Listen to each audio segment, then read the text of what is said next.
राधे राधे आप सभी को। आज हम सुनेंगे जलजूलनी एकादशी की कहानी या परिवर्तनी एकादशी की कहानी।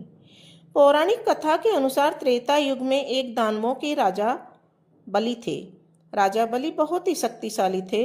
उन्होंने अपनी शक्तियों के बल पर तीनों लोकों को अपने अधिकार में कर लिया था।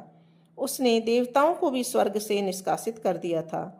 तब सभी देवता भगवान विष्णु की शरण में गए और उनसे सहायता मांगी। तब भगवान विष्णु ने देवताओं की सहायता के लिए वामन रूप में अवतार लिया। दैत्य गुरु शुक्राचार्य के कहने पर राजा बलि ने एक विशाल यज्ञ का आयोजन किया। वहां आने वाले हर याचक को उसने दान देकर संतुष्ट किया।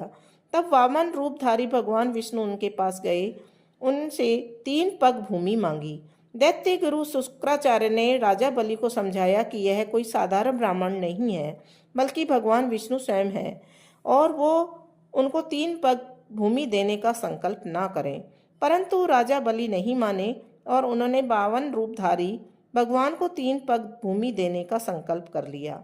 तब भगवान ने विराट रूप धारण करके एक पग में पूरी पृथ्वी, आकाश और समस्त दिशाओं को ढक लिया और दूसरे पग में स्वर्ग आदि सारी लोकों को ढक लिया। उसके बाद राजा बलि से पूछा कि तीसरा पग कहाँ धरूं।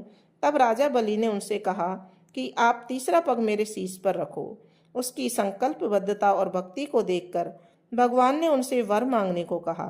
तब बलि ने भगवान से हमेशा अपने सामने रहने का वर मांगा। भगवान ने प्रसन्न होकर उसे पाताल का राजा बना दिया और स्वयं उसके साथ पाताल लोक में चले गए।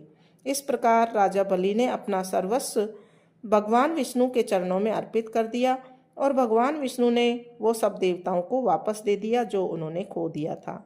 इस प्रकार देवताओं को उनके अधिकार और उनका राज्य पुनः प्राप्त हो गया। बोलो विष्णु भगवान की जय।